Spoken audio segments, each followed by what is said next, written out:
बातमीपत्रामध्ये आता पाहणार आहोत सकाळच्या महत्त्वाच्या 100 बातम्या अतिशय वेगवान स्वरूपात सुरुवात करूयात। बारामती विधानसभा पोटनिवडणुकीत उपमुख्यमंत्री सुनेत्रा पवार 12 एप्रिलला प्रचाराचा नारळ फोडणार आहेत। राष्ट्रवादी काँग्रेसच्या प्रमुख नेत्यांच्या उपस्थितीत प्रचाराचा शुभारंभ करण्यात येणार आहे। 23 तारखेला बारामती विधानसभा पोटनिवडणुकीसाठी मतदान होणार आहे। पिंपरी चिंचवडमध्ये वाढत्या प्रदूषणाच्या पार्श्वभूमीवर मोठा वाद निर्माण झालाय। शहरातील बेकायदेशीर प्लांटमुळे हवेत सूक्ष्म धुलीकण पसरून नागरिकांच्या आरोग्यावर गंभीर परिणाम होत असल्याची तक्रार स्थानिकांकडून केली जाते। मात्र हे प्लांट बंद करणं शक्य नसल्याचं विधान राज्याच्या पर्यावरण मंत्री पंकजा मुंडे यांनी केलंय। प्रदूषणासाठी सरकार नव्हे तर नागरिकही जबाबदार आहेत असं त्या म्हटल्यात। पिंपरी चिंचवडमधील नद्यांमधील प्रदूषण आणि जलशुद्धीकरण केंद्राच्या पाहणी दरम्यान मंत्री पंकजा मुंडे यांनी अधिकाऱ्यांना फटकारलं। पवना नदीची पाहणी करताना नदी स्वच्छतेचं काम सुरू असल्याचं पाहून त्यांनी अधिकाऱ्यांना सुनावलं। मंत्री येतायत म्हणून स्वच्छता करता का असा सवाल विचारत त्यांनी कामकाजावर नाराजी व्यक्त केली। शिवसेना खासदार श्रीकांत शिंदे 2 दिवसांच्या राज्य दौऱ्यावर आहेत। या दौऱ्यात मराठवाडा, पश्चिम महाराष्ट्रात लोकसभा निहाय बैठका घेतल्या जाणार आहेत। लोकसभा मतदारसंघाबाबत 13 एप्रिलला बैठकीचं आयोजन करण्यात आलं। आमदार, खासदार, लोकप्रतिनिधी, संपर्क प्रमुखांनी उपस्थित राहावं अशा सूचना देण्यात आल्या। अभिनव मोडक यांची चेन्नईचे नवे पोलीस आयुक्त म्हणून शिफारस झालेली आहे। 1997 बॅचचे आयपीएस अधिकारी असलेले मोडक यांची तामिळनाडू निवडणुकांच्या पार्श्वभूमीवर चेन्नईच्या पोलीस आयुक्त निवड करण्यात आलेली आहे। आता एक मोठी बातमी, उपमुख्यमंत्री सुनेत्रा पवारांच्या प्रचाराच्या बॅनरवर शरद पवार यांचा फोटो पाहायला मिळालेला आहे। बारामती विधानसभा पोटनिवडणुकीसाठी तयार करण्यात आलेल्या प्रचाराच्या पोस्टरवर शरद पवार यांचा फोटो छापण्यात आलाय। सध्या सुप्रीम कोर्टात आणि निवडणूक आयोगात राष्ट्रवादी काँग्रेस पक्षाचं पक्ष आणि चिन्हाची लढाई सुरू आहे। या लढाईत पक्ष फुटीनंतर अजित पवारांची राष्ट्रवादी शरद पवारांचा फोटो वापरून निवडणुकीत मतं मागू शकतात आणि लोकांमध्ये संभ्रम निर्माण करू शकतात अशी निवडणूक आयोगात शरद पवारांच्या राष्ट्रवादीनं तक्रार केली होती। शरद पवार गटाच्या तक्रारीनंतर अजित पवारांच्या राष्ट्रवादीकडून यशवंतराव चव्हाणांचा फोटो वापरण्यास सुरुवात झाली होती। तर 2.5 वर्षांनंतर पहिल्यांदाच शरद पवार यांचा फोटो अजित पवारांच्या राष्ट्रवादीकडून बॅनरवर वापरण्यात आलेला आहे। दरम्यान या फोटोबाबत काही दिवसांपूर्वी पवारांनी काय म्हटलं होतं आपण पाहूयात। भाजपच्या नेत्यांचे फोटो लावले गेले होते। चुकीचं काय त्यांच्या पक्षाचे पत्र असतील असेल काय प्रश्न काय पक्षाचा कार्यक्रम होता पण एनडीएच्या नेत्यांचे फोटो लावले गेले होते असा प्रश्न उपस्थित केला जातोय। इंडियामध्ये आहेच ना। तिथल्या एका बॅनरवर तुमचाही फोटो आहे। माझं असेल तर ते चुकीचं आहे। पुन्हा एकदा बातम्या पाहूयात वेगवान स्वरूपात। अशोक खरात प्रकरणी 160 GB डिजिटल पुरावे उघड झालेले आहेत। खरातच्या कारनाम्यांचा काळा चेहरा समोर आलाय। फॉरेन्सिक अहवाल SIT कडे सादर करण्यात आला असून तपासाला वेग आलेला आहे। एकूण 4 डिजिटल उपकरणांची तपासणी पूर्ण झाली आहे। कल्पना खरातचे वकील गैरहजर असल्याने अटकपूर्व जामिनावर 16 तारखेला सुनावणी पार पडणार आहे। अशोक खरातची पत्नी कल्पना खरात गुन्हा दाखल झाल्यापासून फरार आहे। प्रतिभा चाकणकरांना शिर्डी पोलिसांनी नोटीस बजावली आहे। समता पतसंस्थेतील खात्यांबाबत प्रतिभा चाकणकरांची चौकशी होणार आहे। दरम्यान पुढच्या 5 दिवसात जबाब देण्यासाठी हजर राहण्याच्या सूचना देण्यात आल्या।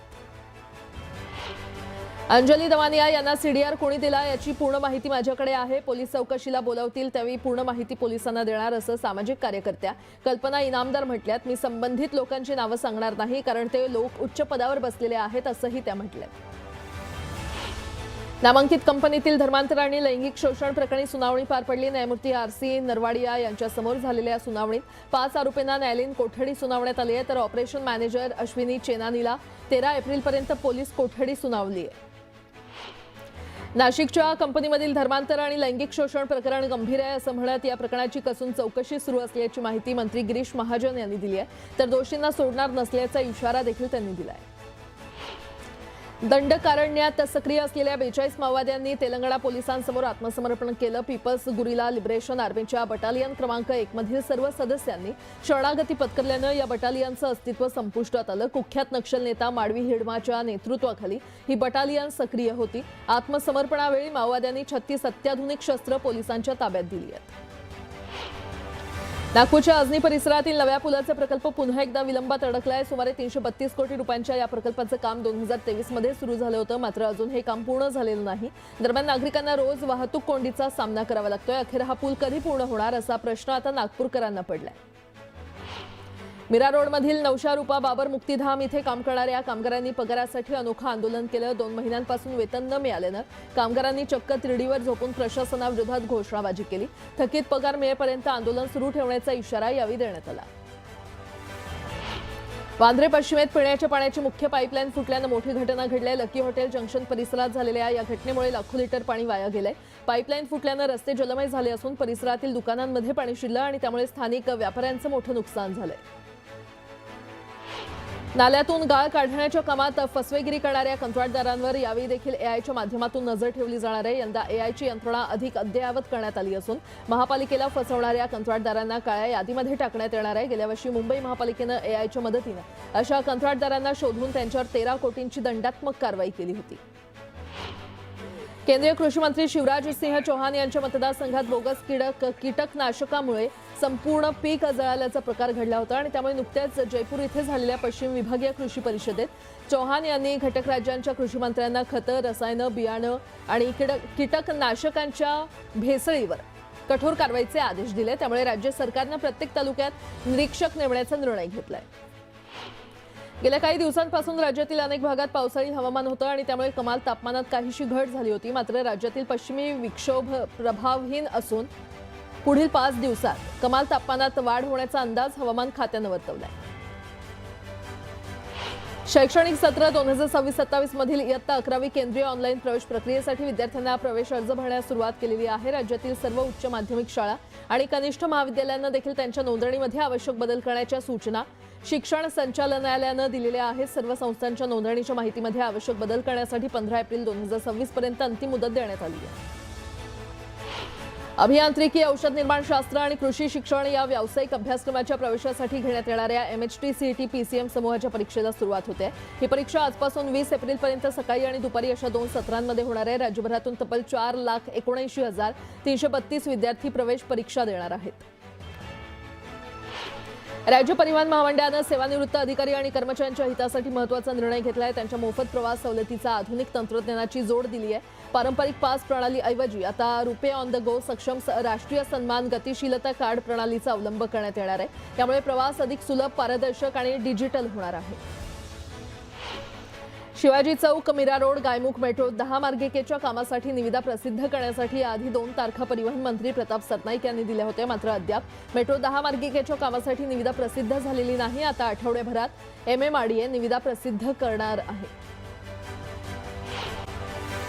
अकोला महापालिकेत आज विरोधकांनी अनोख्या पद्धतीनं, खरं तर कालच त्यांनी निषेध नोंदवला. महापौर शारदा खेडकर यांनी गदारोळ घालणाऱ्या 16 नगरसेवकांना निलंबित केलं होतं. या सर्व निलंबित नगरसेवकांनी सभागृहाबाहेर बसून प्रतिकात्मक सभा घेत सत्ताधाऱ्यांविरोधात घोषणाबाजी केली.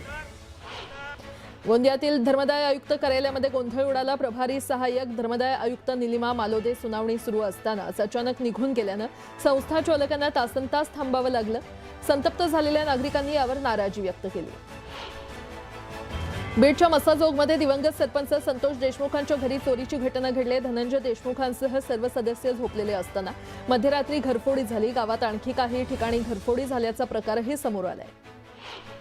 सोलापूर जिल्ह्यातून आरोग्य विभागाचा ढिसाळ कारभार समोर आलाय. अकलूज येथील शासकीय ICTC केंद्रातून एका गर्भवती महिलेला चुकीचा HIV पॉझिटिव्ह अहवाल देण्यात आल्याचा आरोप करण्यात आलाय. अहवालामुळे पती आणि सासरकडील मंडळींनी तिच्यावर संशय घेत घराबाहेर काढलं. विविध शासकीय खासगी केंद्रांवर तपासणी केल्यावर सर्व अहवाल HIV निगेटिव्ह आल्याचं स्पष्ट झालं.